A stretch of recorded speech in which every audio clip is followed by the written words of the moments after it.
West Indies Cricket, Caribbean Cricket Podcast. West Indies Cricket, Caribbean Cricket Podcast. West Indies are back. Everyone wrote us out. They said this team, they're going to win bottom of the World Test Championship. We took 3-0 L against Australia, 2-0 L against India. The critics were saying Darren Sammy can't bring nothing to this test team. Darren Sammy out. Floyd Reefer out. Kishore Shallow out. Everybody out. Santokie, we've just gone to New Zealand, first test of a 3-match test series, and pulled off our first genuinely positive result in New Zealand without the assistance of rain in about 20 years, if not more, because I need to go back and check if some of those other draws were rain assisted as well. Santokie, it's a hard question to answer, but in the recent pantheon of West Indian performances, where do you rate this one? It's got, firstly, tears in my eyes, Mash. 27 all out, a few months ago. They said we'd never score more than 50 again. They said West Indies send us down to Division 3 out here playing Papua New Guinea. Listen, Mash, as you said, I think if we're putting this in the pantheon of the quote-unquote miracles of, miracle in Malta and miracle at the Gabba, to be honest, those ones were where it was short spurts of madness, right? It was just complete madness and West Indies capitalised on whatever was going on in the frantic nature of it. This one, it's completely different, Mash. It's got a completely different dynamic because we had to essentially bat out 2 days, right? It was consistently had to overachieve with the batters we had. And to put it in perspective, Mash, 163 overs we batted to get that 457. I think it's definitely West Indies' highest ever fourth innings total in terms of balls that they've soaked up and everything like that. Well, it's the highest. If I jump in, it's the highest fourth inning total in Test match history. Crazy. Other than the timeless Test one where England scored like 600, but that Test match was 10 days long. Yeah. So take out that timeless Test nonsense and to put this in perspective, because some people are going to downplay this, Santokie. To put this in perspective, West Indies have just produced the highest fourth innings total in a second innings and not lost the match in doing it in the process. Like it's weird because we haven't won, but I think people shouldn't underestimate how amazing that, like 5 full days of batting. Crazy. You know what? It's and the thing is, 5 sessions, not 5 full dadays. You obviously put it on social media. It's all about manifesting, about imagining positive scenarios. But we were like, the 531 runs is so unprecedented to even bother to try and chase. It just seemed like there was no chance. Obviously, we were hoping West Indies could pull off something. But for them to bat out that whole period, and Mash, put it this way, if this was day 4, we'd be going into day 5 with a chance to chase it. Yeah. You know how crazy that is? And in the context of us scoring 167 all out in the first innings, it's the most West Indian thing I can think of.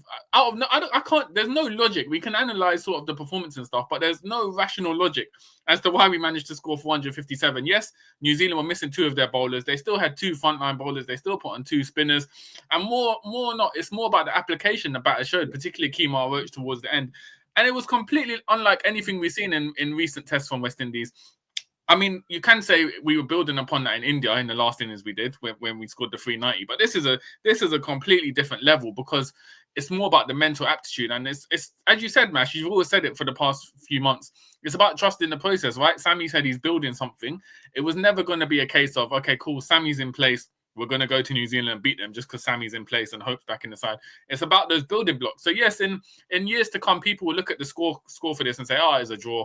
Nothing happened. But this, if you're going to take a Darren Sammy phase, in terms of the series and sort of what attitude it would give to the West Indian players, it was a moral victory, right? We're coming out of that. New Zealand looked down bad, broken at the end of that 5 days. West Indies are galvanized going into the second test. So yeah, and actually, let me jump on that as well because we've bust up 2 of their bowlers. So remember, because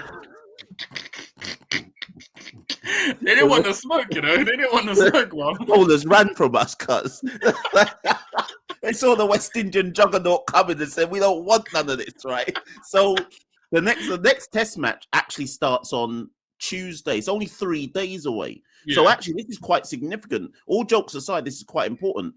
it is unlikely, I assume, that Nathan Smith recovers in 3 days to play the next test. Yeah. It's possibly unlikely that Matt Henry recovers in 3 days to play the next test. And then more importantly than that, Zach Folks and Jacob Duffy have basically had to over bowl because of the absence of Henry and Smith in the second inning. So who knows if they can recover to be at full pelt in the next. And some people will say, that's unlucky for New Zealand, but I make it all part of the process. It's all part Game of the game, man. Until cricket is sensible like other sports and say, a man's injured, let's sub someone in. Until cricket gets like that as a sport, this is just the ebb and the flow of how the game can go, right? Yeah, it either goes your way or it doesn't, right? So a game is the game, right? The rules are the rules. The New Zealand couldn't replace the 2 players, is what it is. But man, just to we need to deep dive this. So West Indies 4th innings, 457 for 6, 163 overs. Essentially, as we said, almost back 2 days. Justin Greaves not out, 202. The man soaked up 388 balls. It'd be interesting to know how many balls he's faced in Test cricket up until now, because it's probably up. I'm gonna, as you're talking, I'm gonna go look for that, because you're right. You're right to even mention that. Shai Hope, 140 of 234 balls. And then, to be honest, Mash, in the context of everything that's gone on, right? Miles Bascom publicly went in the Cricket West Indies press conference and said, we're moving on for Kemar Roach. This was only about 3 or 4 months ago in the Australia series. For him to take, he took how many wickets did he take? 7 wickets in this match? 7 wickets, yeah. 7 wickets in this match, yeah. That would be enough to grab the headlines, right? All right, Kemar Roach is coming back. He's aiming towards the 300 wicket mark. For man to come out, never having scored a half century in his whole career, I think it's the longest period without scoring a half century in terms over 130 innings or whatever. For man to face 233 balls and score 58, and that included a run of 73 dot balls in a row. Do you know how mad that is? Bro, thing is, right, I think Justin Gray's got man of the match, but for me, it should actually be Kemar Roach. Has to be, man. 233 balls. First time you've ever scored a Test match 50. I don't know which stat's even crazier. You're 37 years old. It's the first time you scored a Test match 50. That's stat 1. Stat 2, you faced 233 balls, which bare man in West Indies can't face, They can't actually face that many balls. Or 3, you batted 73 dot balls in a row. Do you know how crazy that is as a set of stats? So for me, if it was up to me, if Kemar Roach wanted to come back with a bang and say, you lot should never have dropped me, he basically has performed to the absolute optimum he could have done. He said, let me put in a premium Gary Sobers performance and stick a middle finger up to everybody about how they shouldn't have dropped me. So he was my man of the match, because that's outrageous what he's just produced. It's scandalous, fam. Man's putting a case to come in at number 3 in the second test, man.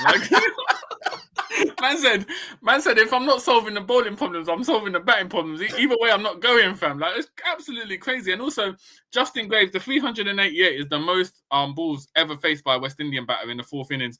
Overtook George Headley, This is the levels we're out here. Man like Justin Greaves tearing up the record books. So in the bro, George Headley got that record in 1930. Man like Justin Greaves out here breaking 100-year records, So listen, I'm looking at his stats right now. Yeah. To put Justin Greaves' knock into perspective, Justin Greaves has only faced over 100 balls in his this was his 12th Test match, right? No, hold on, let me get that straight. Yeah, 12th Test match. He is before this innings today, Justin Greaves had only batted over 100 balls once, and then this is only the second time he's batted over 100 balls, and he bats 308. What? When things like this happen, Santokie, I think we also have to be honest and say, I'm trying to put this in words. I want West Indian fans and actually neutral fans who are tuning into this episode to fully understand what we're talking about here. The West Indies have just produced the greatest second innings performance in the history of Test cricket, right? In terms of in terms of total runs accumulated. They've not lost the match. They've batted 5 sessions. They've scored. Someone has scored, and across this Test match, we've accumulated 250s, 100. No, sorry, Kemar Roach scored 50. 3 50s, 100, and a double century. This for a team that in the last World Test Championship cycle only scored 2 centuries in the whole World Test Championship cycle. Like, I don't think people fully understand how much of a 180 they've had to produce. They basically produce. It's like going from 0 to 100, right? Like literally in terms of the scope of what they've done. And to put everything in perspective, it makes Shai Hope's 140 look like it was just some little thing that just happened in the context of the match, right? Like, as I'm talking to you, I'm not even sure I fully grasp what these men have actually done. The thing is, yeah, like, all right, so like I'm saying, with the Gabba, yeah, the miracle at the Gabba, you could easily explain it as, all right, Shamar Joseph woke up and he just played a once-in-a-lifetime spell, right? He just took out the Aussies. All right, cool. One player did that. Miracle in Motam, Warrakun and Moti, they just, the pitch was turning all sorts of ways. They're spinners. They exploited that. Cool, they done it. This actually, Mash, this makes no logical sense. Like, you can't analyze it in any sort of way considering people will say, oh, it's a docile pitch. But the other 5 batters that came out only put together 34 runs combined. So it's not as if, like, Imlak came out in the period where the pitch was dead and he only scored 4 runs, and Zachary Folks got him LBW. So the pitch was still doing bits for bowlers, right? It wasn't as if it was a complete flat track. So as you said, Shai Hope coming in, we know what Shai Hope is like as a quality batter. He was building off that century in India. I can at least rationalize that, right? I can be like, all right, cool. Shai Hope's on an upward trajectory. It makes sense. He's a top order batter. Technically, this is what he's meant to be doing, right? For Justin Greaves and Kemar Roach, it's just one of them things, you know, in sports where man just go into a trance and they're just locked in, like, for this one game, because there's no other explanation how Kemar Roach can come out and just face 233 balls, like, doesn't make it doesn't make any sense. Do you know how much of a mindset mentality monster you have to be to go, I am now going to face 73 dot balls and I'm not locking out of this. I'm locked so in that I'm just gonna dot. I need to speak to Kemar Roach, you know, because 73 balls is, how long is 73 balls take? It must be nearly an hour, right? Of facing 73 balls, something like. What are you thinking about all this time, like, just to be locked in? Are you just thinking about just proving a point that you're back? Like, it's absolutely the dedication to do that. The only way I can think about it is, like, you know, in wrestling, yeah. When flipping Ultimate Warrior was downbeaten and then he just started getting up and shaking and he's in a trance, yeah. That's the literally like Kemar Roach Ultimate Warrior. And they're trying to punch the warrior and the man's just shaking like he can't feel it, man. Then he starts grabbing the ropes, bro. Because if I'm New Zealand, yeah, imagine they'd be doing this and they're thinking, hold on. As a bowler, can you imagine Kemar Roach blocking out 73 deliveries against you? And for Zachary Folks and Jacob Duffy, yeah, they're meant to be world-class bowlers. Obviously, I know they're not the top 2 in the side. Still meant to be world-class bowlers. They're playing for a top international side.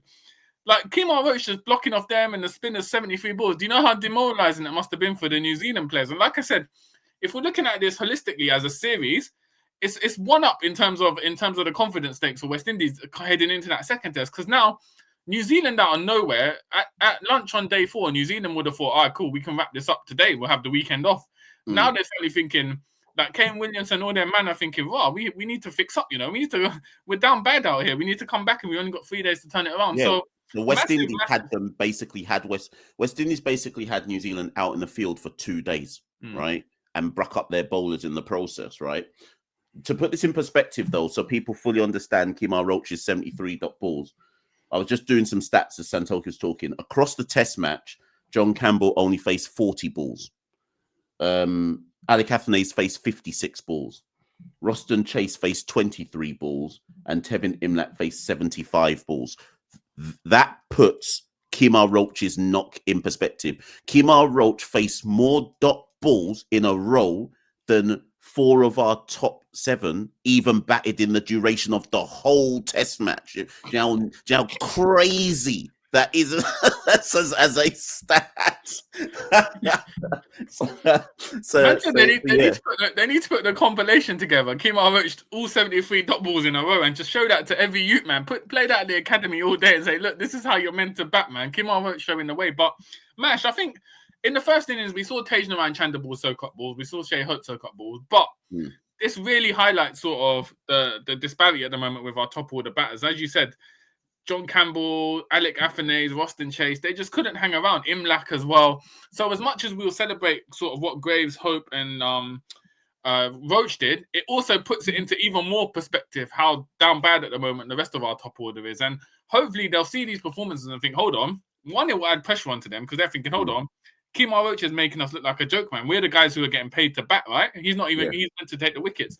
And two is thinking, all right, cool. What do we need to, how do we learn to apply ourselves? Is this going to sort of, are they going to take inspiration from this performance into the second test? And for me, that'll be a big metric as to kind of whether there's any hope for the rest of our top order batters going forward. Because now we know Shai Hope's obviously on that consistent upward trajectory. We kind of got one small piece of the jigsaw solved. Justin Greaves, he's hit a century before. Was it last year against Bangladesh? And and then he's shown glimpses. And then so it's up to the rest of the top orders now to think, all right, cool. Can we kind of solve more issues in this series? And as you rightly said at the top of the show, Mash, people were calling for Darren Sammy to go already. This is a massive tick for Darren Sammy because, as you said, this performance. He's obviously galvanized something out of a certain group of players to put out a once in a lifetime performance in New Zealand. Let's add the perspective here. Let's rewind back to the start of the year when you and I spoke before the Pakistan series, and we both said. So now let's go back to our predictions. I said that I thought West Indies would win 0 Test matches out of 10 in 2025. You said we'd win 1. With this draw, we've basically overperformed the XG. on Test matches. So now at the end of 2025, we regardless what happens in the next 2 Test matches, we've won 1, obviously away in Pakistan, and we've legitimately, not even no caveat can be put to it. We've legitimately drawn 1 in New Zealand. So I think initially people would have said, Sammy taking over the Test team, he's mashed up the Test team, he's taken us backwards. And yes, people can still have some arguments they want to put forward about that. But arguably, if we put in certain metrics down, such as we've gone to New Zealand and got a legitimate, I'm going to call it, if it was a boxing match, we may even have shaded that on points. Yeah. Because we could legitimate, like if the team hadn't shut up, and actually, Santokie, maybe we should answer this because some people will say they should have gone for the win. I had somebody message me earlier on saying my only criticism is West Indies went into that last session needing 136 to win, and Roach and Greaves were seeing it like a balloon. Why didn't they go for the win? Now, my response was, if one of those 2 gets out, 9, 10, and 11 are probably folding quite quickly after that, right? We should just address that because otherwise people say, why didn't they go for the win? What's your take on it, Santokie? Should they have made a bit more of an effort to go for the win? No, definitely 100% no, because exactly for what you said there, if Greaves or Roach goes, we're crumbling. We're out within half an hour just because it's the tail end coming in, right? And they're not known for sticking around. Jaden Seals maybe perhaps, but OJ Seals, etc., it wouldn't have worked. So I think Sammy would have told, because let's not get it twisted. At the beginning of the day, they were going for the win. Hope and Greaves scored 44 in the first 10 overs, I think. They were finding the boundaries. They were going for the win. They were playing attacking. Once Hope went, I think Sammy would have got the message out that, look, we need to back for a draw here. Like, we can't take, because an L would do more damage for them at this point in time. A draw, like you said, in the context of looking at it as a series, a draw obviously massively boosts West Indies because of the nature of how we did it. So I don't think 130 overs in the last session is always going to be tough, let alone with because Kemar Roach is still a tail ender, right? Despite what he's done. So for Justin Greaves, I think it made complete logic for him to dig down with Kemar Roach. And I think Sammy would have put that out there. Look, bat out a draw. Let's boost our confidence and head into that second test, because if we'd have gone out, let's say, all right, cool. Let's say Sammy said, let's go and chase this, and Graves got out in the first over swinging. Everyone would be cussing. They'd be like, there'd be a huge cuss out. Nobody would be thinking, they just got 70 runs short, but they went for it. No, there'd be a cuss going, why didn't you just see out the game? Yeah.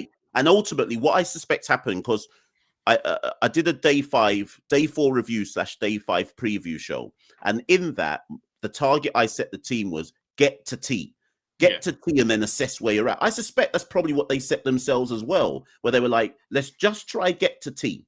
And if we're still in the game at T, you have a decision to make. Do you go for the runs or do you go sugar? We have a rare opportunity here. And also people need to understand something, Santokie, because I think people forget by drawing, you actually get World Test Championship points. Yeah, Like, exactly. I Yeah. think people need to remember this isn't just a meaningless draw. And yes, we're not going to go to the World Test Championship final, but you have to understand that if there's points on the line, what's easier, protecting the draw and getting some points, or going for the win and getting nothing? So to me, it just makes logical sense that you've got close to the finishing line now. Shut up shop. Yeah. And make sure we at least get the points for the draw. So, Mash, looking sort of at our squad, I think. So obviously, we've had Hope, Greaves, and Kemar Roach. To be fair, considering we scored 167 in the first innings, Chanderpaul's half century was also important, right there. So Chanderpaul, yeah, true, yeah. But if we're looking at a bigger question, Roston Chase bowled, I think, 26 overs across the match, took 1 wicket, and I think he scored what? He scored a duck in the first innings. What did he score in the second innings? 4 or He something. scored 4 runs. Mash, an all-rounder who's not performing with bat or ball, technically, really and truly shouldn't be in the squad. At this point in time, for this series at least, is Roston Chase primarily in the squad just because he's captain at this point in time? Sammy's got a very difficult decision to make. Possibly that decision doesn't come into effect until after the second test. Let's be honest, he's not going to drop Roston Chase. We just got a draw in New Zealand. He's not going to drop his captain off the back of getting a draw. Whether the captain made any major contribution or not, you're not going to drop your captain after a really impressive draw. However, if Roston in that second test also doesn't contribute anything, you have to make a decision on that, because and I'll go back to that point that you and I discussed a few days ago. I'm still not convinced you should have 2 all-rounders at 5 and 6, because right now, I know Justin Graves has just scored 202 not out, and people are going to say, Mash, what are you talking about? But realistically, to me, Graves and Chase are bowling all-rounders. We can quibble about who's the better batter, but realistically, they're in the team for me as bowling all-rounders, and there should probably be a batter either in between them or above them, right? But because of the balance of the side and because Chase is also captain, it's hard to do that without weakening the bowling, if that makes sense. So at some point, a difficult decision is going to have to be made about what you do with having 2 all-rounders there. Either you lose a fast bowler and tell Chase to go on bat number 8, if you catch my drift, or 7 and put Imlap down to 8, and then bring a batter in, or you get to a difficult point where it's like, Roston, I don't care that you're captain. You're not actually giving anything to the team, and your presence is on balance in the side. Yeah. And therefore, we have to bring someone in. And I think the other person, we've probably gone over time, so we'll probably wrap it after this point.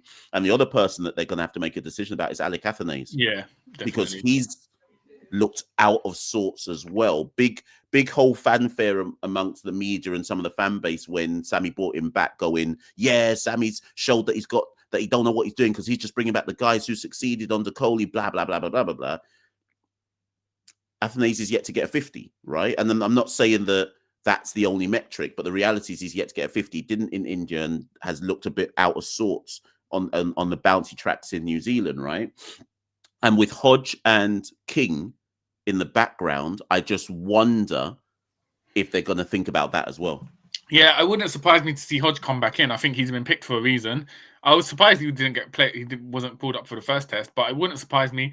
King's a hard one because obviously he's been dropped from the white ball setup as well. He's obviously out of sorts, but we know what talent King does have. And when Sammy picked Hope and King to come into the test side, he would have been hoping they'd work together. And Hope's kind of done it, but he still have hope. The fact that King's still in this squad means that he's still kind of thinking highly rating King. So that'd be interesting options. And Mash, you know what? For these conditions, talking about all-rounders, it just goes to show you, if we had Jason Holder in there as well, I think it would have made a big difference, just having a pace all-rounder. And we know he can bat as well.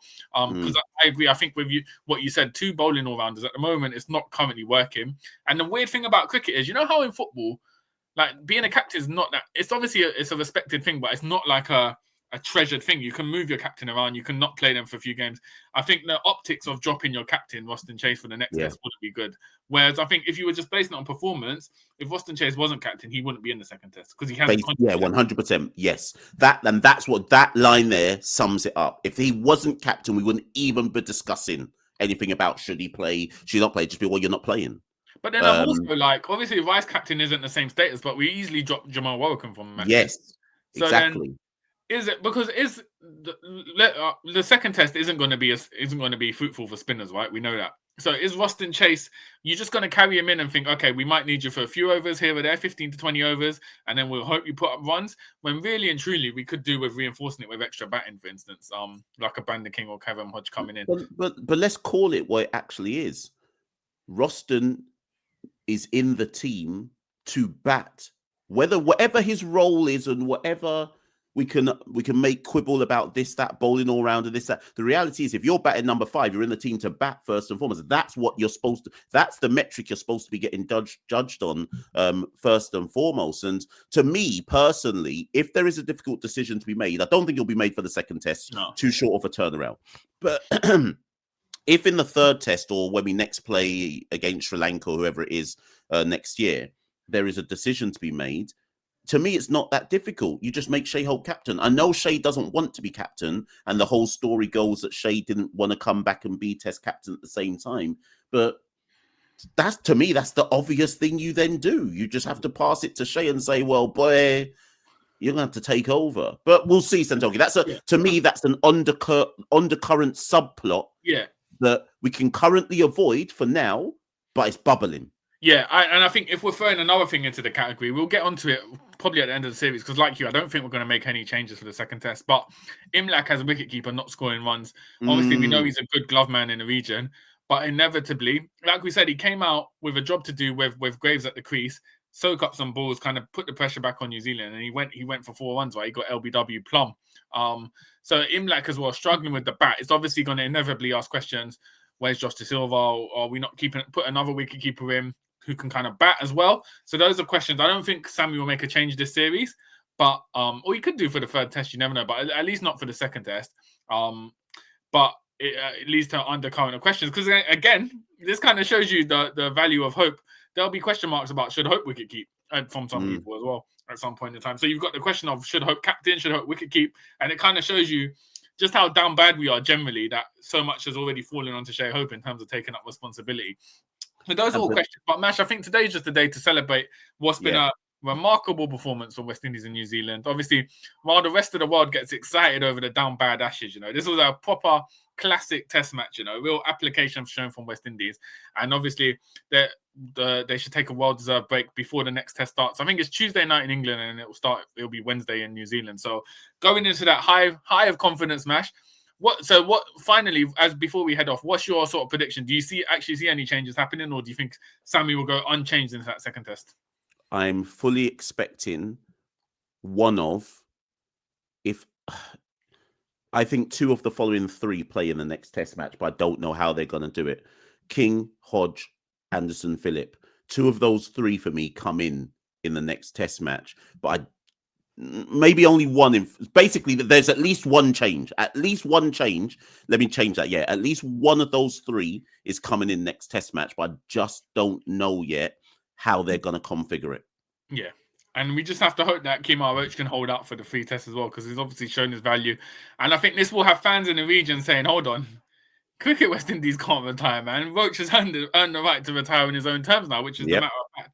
And it'd be interesting to see sort of at the next quarterly press conference, because usually it's around December they do the last one, right? Yeah. It'd be interesting to see if they sort of address the U-turn that they've had to do on Kemar Roach and how it's kind of slapped them in the face with his performances. So a lot of subplots, as always, in West Indies cricket. As always, CCP out here to cover it. For now, everyone in the region can actually unite and celebrate what's been a remarkable win in New Zealand. That's been Machel. I've been Santokie. Like, comment, share, subscribe. As always, we're on Instagram, X, Blue Sky, TikTok, www.patreon.com/caribcricket, Facebook, all social media apps. You'll find us, Caribbean Cricket Podcast, #1 for everything West Indies cricket. Good morning, good afternoon, good evening, wherever you are watching in the world. We'll see you very soon. Peace. West Indies cricket, Caribbean Cricket Podcast.